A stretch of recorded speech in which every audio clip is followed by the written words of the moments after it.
اس زمین پہ سجدہ نہ ادا ہو، اس سے بڑا بھی کوئی جرم ہے؟ زنا کرنے کو گناہ سمجھتے ہیں، نماز کا چھوڑ دینا زنا سے بڑا جرم ہے۔ رشوت کھانے کو گناہ سمجھتے ہیں، نماز کا چھوڑ دینا رشوت کھانے سے بڑا جرم ہے۔ قتل کرنا بڑا گناہ سمجھتے ہیں، نماز کا چھوڑ دینا قتل سے بڑا جرم ہے۔ سجدے ہی کا تو انکار کیا تھا شیطان نے کوئی زنا کیا تھا، کوئی قتل کیا تھا، کوئی شراب پی تھی، کوئی جوا کھیلا تھا، کیا کیا تھا؟ کوئی شرک کیا تھا۔ شیطان سجدے کا انکاری ہوا، ایک سجدے کا انکار کر کے وہ ہمیشہ کے لیے مردود ہو گیا۔ اس مسلمان کو ہوش نہیں ہے جو روزانہ دن میں 5 دفعہ 20 سجدوں کا انکار کیے بیٹھا ہوا ہے، اور پھر آرام سے روٹی کھاتا ہے، آرام سے چائے پیتا ہے، اور آرام سے کہے لگاتا ہے، اور آرام سے اخبار پڑھتا ہے، آرام سے بیوی کے پہلو میں لیٹتا ہے۔ ایک سجدے کا انکار ہو کر شیطان ہمیشہ کے لیے مردود ہوا۔ جس نے فجر کا انکار کیا سجدوں کا، پھر ظہر کے سجدوں کا مذاق اڑایا، پھر عصر کا مذاق اڑایا، پھر مغرب اور عشاء کا مذاق اڑایا۔ گھر میں نماز پڑھنا بھی چلو نہ پڑھنے سے تو بہتر ہے، پر یہ بھی نماز کا مذاق ہی ہے۔ اور 8ویں دن سر پہ ٹوپی رکھ کے آیا۔ 8 دن جس نے اتنے سجدوں کا انکار کیا، وہ اس بات سے نہیں ڈرتا کہ کہیں اللہ اسے مردود نہ کر دے۔ تو کیا ہوگا اس دن جب جن بچوں کی خاطر یا جس نفس کی خاطر اللہ کے بغاوت کی کہ اٹھا نہیں جاتا، آیا نہیں جاتا، گرمی بڑی ہے، سردی بڑی ہے، اندھیرا بہت ہے، کیا قبر کے اندھیرے یاد نہیں ہیں؟ کیا قبر کی گرمی یاد نہیں ہے؟ کیا جہنم کی آگ بھول گئے؟ کیا جہنم کے عذاب بھول گئے؟ کیا جنت کی نعمتیں بھول گئے؟ وہ اللہ کا کلام بھول گئے، وہ اللہ کا دیدار بھول گئے، وہ اللہ سے ملاقات بھول گئے، وہ محبوب خدا کی محفل بھول گئے۔ یہ کیسا اسلام ہے؟ یہ کیسے پتھر دل ہیں جو کمانے میں تو ایسے مست ہوئے کہ ہوش نہیں، اور جب اللہ بلائے تو ایسے غافل ہو جائیں، نہ بوڑھے پر جوں رہیں گے، نہ جوان کو ہوش آئے، نہ کسی عورت کو ہوش آئے، نہ کسی مرد کو ہوش آئے، نہ بازار بند ہوں۔ ارے میرے بھائیو، حکومت سے پیسہ بچانے کے لیے ہڑتالیں کی، 20 دن بازار نہ کھولے، نماز کے لیے اگر دکانیں بند کرتے تو آج اللہ تعالیٰ آپ کو ہر ظالم سے باہر نکال دیتا۔ کوئی ظالم نہ آپ کے مال پہ ہاتھ ڈالتا، نہ آپ کی عزت و آبرو پہ ہاتھ ڈالتا۔ دن دہاڑے ڈاکے پڑے، کیوں پڑے؟ کہ ہم باغی ہو گئے، ہم نے اللہ سے بغاوت کر دی۔ کیا جمعے کے دن صرف اللہ بلاتا ہے؟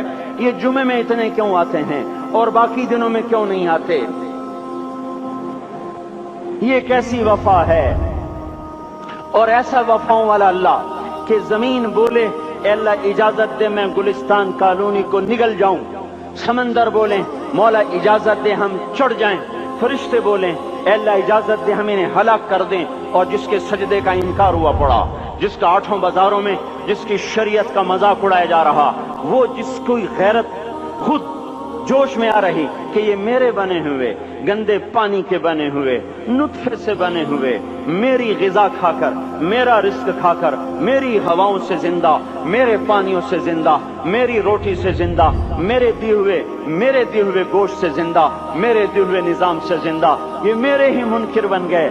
1500 روپے کا ملازم آپ کو چائے کی پیالی نہ دے تو آپ کہتے چل چھٹی کر، ہم کوئی اور رکھیں گے۔ اور جس نے اتنا بڑا وجود بخشا، آنکھوں میں چراغ جلائے، کانوں میں خون لگائے، دماغ میں برق کی روئیں دوڑائیں، دل کو دھڑکایا، سارے بدن کی تک خون پہنچانے کا نظام چلایا، پھیپھڑوں کی فیکٹریاں چلائیں، رگوں میں خون پہنچایا، ہڈیوں کو غذا پہنچائی اور آنکھوں کو غذا پہنچائی، بالوں کو غذا پہنچائی، زبان کو بولنے کی طاقت دی، دانتوں کو کاٹنے کی طاقت دی، دو وہاں نالیاں لگائیں، سانس کی الگ کر دی اور معدے کی الگ کر دی، اور وہاں پردہ لگایا، جو غذا منہ میں جائے تو معدہ کھل جائے اور پھیپھڑے کی طرف جانے والی نالی رک جائے۔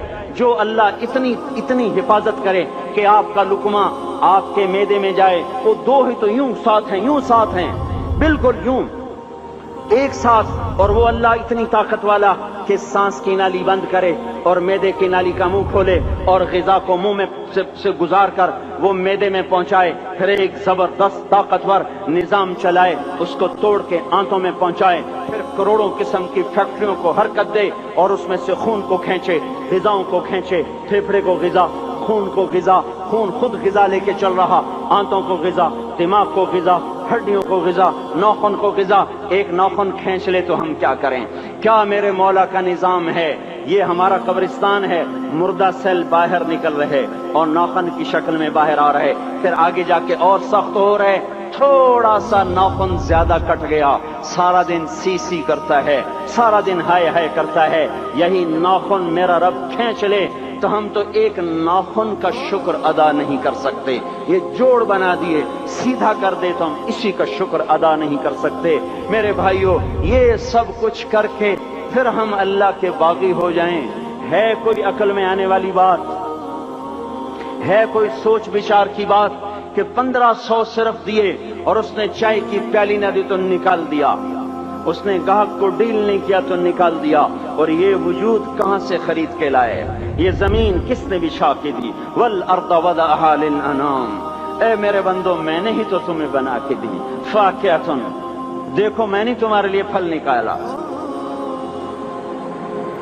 والحب ذو العصف والریحان، میں نے ہی تمہارے لیے غلہ بھی بنایا اور بھوسا بھی بنایا۔ فبأي آلاء ربكما تكذبان، میری کیوں نعمتوں کو جھٹلاتے ہو؟ کیوں میرے باغی بنتے ہو؟ کس کس کا انکار کرتے ہو؟ دیکھتے نہیں ہو رب المشرق والمغرب، رب المشرقین والمغربین، میں تمہارے مشرق کا بھی رب ہوں، مغرب کا بھی رب ہوں، شمال کا بھی رب ہوں، جنوب کا بھی رب ہوں۔ فبأي آلاء ربكما تكذبان، پھر بھی تم میرے باغی ہو گئے، پھر بھی مجھے میری نعمتوں کو جھٹلاتے ہو۔ خلق الانسان من صلصال کالفخار وخلق الجان من مارج من نار، تمہیں مٹی سے بنایا، جن کو آگ سے بنایا۔ میری فبأي آلاء ربكما تكذبان، کیوں مجھے جھٹلاتے ہو؟ کیوں میری نعمتوں کا تم انکار کرتے ہو؟